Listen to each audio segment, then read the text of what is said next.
आज तक आपने इतना जबरदस्त आदमी नहीं देखा होगा। उसने सिर्फ एक नजर इस पत्थर की गुफा पर डाली और उसे रहने लायक शानदार घर में बदल दिया। अंदर का स्पेस इतना बड़ा बना दिया कि कोई भी आराम से रह सके। और तो और उसने अपने हाथों से एक शानदार वॉश बेसिन भी बना दिया जिसमें सीधे पहाड़ के झरने का पानी आता है। अब उसे खाने पीने, रहने और बाकी जरूरतों की कोई कमी नहीं। वो जंगल में भी मजे से हॉट पॉट खाकर गाना गाते हुए जिंदगी जी रहा है। यह है अजन, जिसे कैंपिंग का बहुत शौक है। वो अक्सर पहाड़ों में कुछ दिन बिताने आता है ताकि अपनी सर्वाइवल स्किल्स को और मजबूत कर सके। एक दिन वह एक छोटे पहाड़ के पास पहुंचा जहां उसे एक बहुत बड़ा प्राचीन पत्थर मिला। उसकी मोटी और मजबूत चट्टान देखकर उसे बहुत सुरक्षित महसूस हुआ। अपने अंदर के निर्माण के जुनून को रोक नहीं पाया और उसने वहीं बसने का फैसला कर लिया। सबसे पहले उसने आसपास की सारी झाड़ियां और टहनियां साफ की और उस जगह को एकदम साफ सुथरा बना दिया। हालांकि जमीन ढलान पर थी, लेकिन उसने बड़ी समझदारी से उसे बराबर किया। फिर उसने फावड़ा उठाया और खुदाई शुरू कर दी। उसके फावड़े चलाने का अंदाज बिल्कुल शेर जैसा लग रहा था। कुछ ही समय में उसने ढलान को पूरी तरह समतल कर दिया और अब वह जगह उसकी सीक्रेट बेस बनने के लिए तैयार थी। जमीन को बराबर करने के बाद वह काफी खुश नजर आया। फिर उसने अच्छी क्वालिटी की पीली मिट्टी ली, उसे झरने के पानी के साथ मिलाया और अपने खास तरीके से उसे गूंथकर लचीली मिट्टी तैयार की। उस मिट्टी को पत्थरों के साथ मिलाकर वह एक एक लेयर बनाते हुए ऊपर की ओर बनाता गया और जल्दी ही एक पानी का कुआं तैयार कर लिया। पानी को साफ रखने के लिए उसने नीचे कोयला डाला और ऊपर से पत्थरों से उसे दबा दिया। उसने ऐसे कई छोटे छोटे कुएं बनाए और हर एक में पानी निकलने का रास्ता छोड़ा ताकि पानी ऊपर से नीचे आसानी से बह सके। अजन को जंगल में सर्वाइव करना आता था। भले ही उसके पास कोई नक्शा नहीं था, लेकिन हर स्टेप उसे अच्छे से पता था। चाहे मटेरियल का इस्तेमाल हो या छोटी छोटी डिटेल, हर चीज में उसका खुद का अनोखा आइडिया था। इसके बाद उसने पहले से तैयार लकड़ी के टुकड़े निकाले, उन्हें जोड़कर एक सुंदर वॉश बेसिन बना दिया। उसे सही जगह पर फिट करने के बाद उसने वाटरप्रूफिंग का काम शुरू किया। फिर उसने बांस की पाइप्स को जोड़कर पहले से बनी नाली के जरिए गंदे पानी को बाहर निकालने का इंतजाम कर दिया।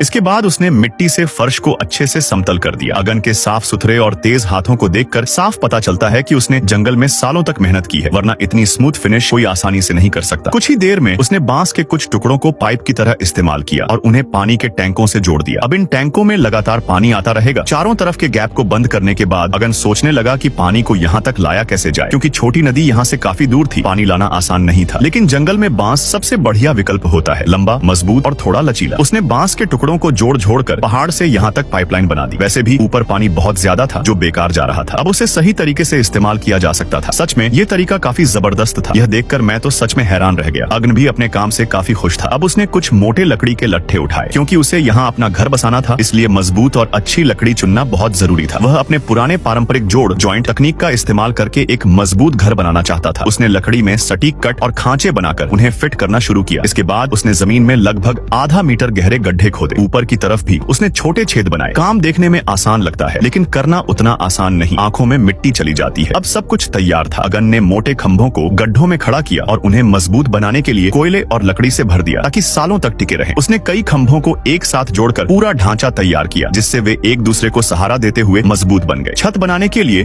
उसने पहले से तैयार लकड़ी के टुकड़ों को चट्टान के ऊपर मजबूती से फिक्स किया। फिर उसने एक पॉइंट से शुरू करके एक षटभुज हेक्सागोन आकार का फ्रेम बना दिया। चट्टान की दीवार के ऊपर उसे मजबूती से फिक्स करने के बाद अब उसने एक पॉइंट को केंद्र मानकर 6 कोनों वाला फ्रेम बनाना शुरू किया। अब सामने से देखने पर उसकी आकृति लगभग तैयार दिखने लगी थी। इसके बाद वह जंगल में सामग्री इकट्ठा करने निकल गया। काफी मेहनत के बाद उसे एक मोटा और मजबूत पेड़ मिला। उसका भारी तना देखकर उसके मन में एक आइडिया आया। वह तुरंत एक लकड़ी की सीढ़ी लेकर ऊपर चढ़ गया और जोर जोर से काम करने लगा। पहली नजर में लगा कि वह पेड़ को बीच से काट देगा, लेकिन असल में वह सिर्फ उसकी छाल निकालना चाहता था। बहुत सावधानी से उसने पेड़ की छाल उतारी। पेड़ तो सोच भी नहीं सकता था कि उसकी मेहनत से बनी कवच आखिर किसी और के काम आ जाएगी। अधिकतम उपयोग के लिए उसने छाल को पूरी तरह खराब नहीं किया। फिर उसने उसे लकड़ी से लपेटकर धीरे धीरे पीटकर नरम किया ताकि उसका टेक्सचर और भी मुलायम और आरामदायक बन जाए। अब यही उसका सोने का गद्दा बनने वाला था। सच में यह तरीका देखकर कोई भी हैरान रह जाए। उसी तरीके से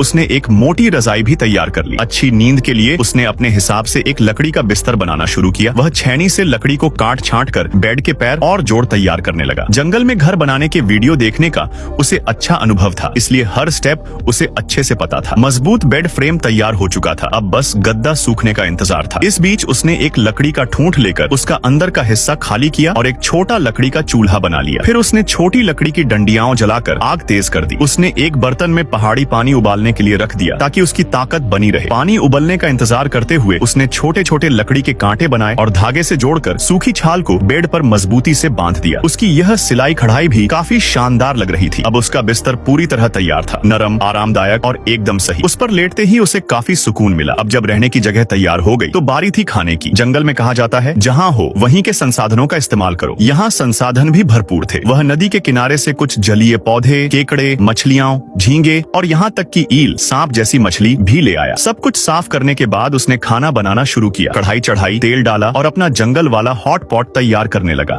क्या आप यकीन करेंगे, एक इंसान ने जंगल में बिना किसी मशीन के ऐसा लकड़ी का बेड बना दिया जिस पर सोकर होटल भी फेल हो जाए। आखिर में यह सब किसी और के काम आ गया। ज्यादा से ज्यादा इस्तेमाल करने के लिए एगन ने पेड़ की छाल को पूरी तरह नहीं तोड़ा। उसने उसे लकड़ी के लट्ठों से ढककर हल्के हल्के ठोकना शुरू किया ताकि छाल नरम और आरामदायक बन जाए। बाद में यही उसकी सोने की गद्दी बनने वाली थी। सच कहें तो ये तरीका देखकर तो आंखें खुल गईं। अगन ने इसी तरह एक मोटी चादर भी तैयार कर ली। अब आराम से सोने के लिए उसने अपने हिसाब से एक लकड़ी का बेड बनाने का फैसला किया। वह छेनी से लकड़ी को तराशने लगा। बेड के पैर और जोड़ बड़े ही सही तरीके से तैयार किए। जंगल में घर बनाने के वीडियो देखने का फायदा साफ दिख रहा था। हर स्टेप उसे अच्छे से पता था। अब मजबूत बेड का फ्रेम तैयार हो चुका था, बस गद्दे को सूखने का इंतजार था। इस बीच उसने एक लकड़ी का छोटा सा स्टूल बनाया और उसे अंदर से खोखला करके एक छोटा लकड़ी का चूल्हा तैयार कर लिया। फिर एक पतली लकड़ी को ईंधन बनाकर आग जलाई। आग धीरे धीरे तेज होने लगी। उसने पहाड़ का साफ पानी भी भर लिया ताकि अपनी ताकत बनाए रख सके। पानी उबलने तक अगन ने छोटे छोटे लकड़ी के कील बनाए और रस्सी की मदद से सूखी हुई छाल को बेड के फ्रेम पर अच्छे से फिक्स कर दिया। अब उसका बड़ा, मुलायम और आरामदायक बिस्तर तैयार था। उस पर लेटते ही उसे गजब का सुकून मिला। अब रहने की जगह तो बन गई थी, लेकिन जंगल में सबसे जरूरी है खाने का इंतजाम। वह जंगल से जंगली सब्जियां, केकड़े, मछलियां, झींगे और ईल मछली लेकर आया। सब कुछ साफ करके उसने बढ़िया खाना बनाया। धीरे धीरे रात हो गई। तभी उसे एक छोटे जानवर की आवाज सुनाई दी। वह बाहर गया और उसे एक छोटा सा पिल्ला मिला। उसके माता पिता नहीं थे तो आगन उसे अपने साथ ले आया। पिल्ला डर से कांप रहा था। एगन ने उसे पानी पिलाया और अपने पास सुला लिया। अब उसकी देखभाल में उस छोटे पिल्ले की जिंदगी बदलने वाली थी।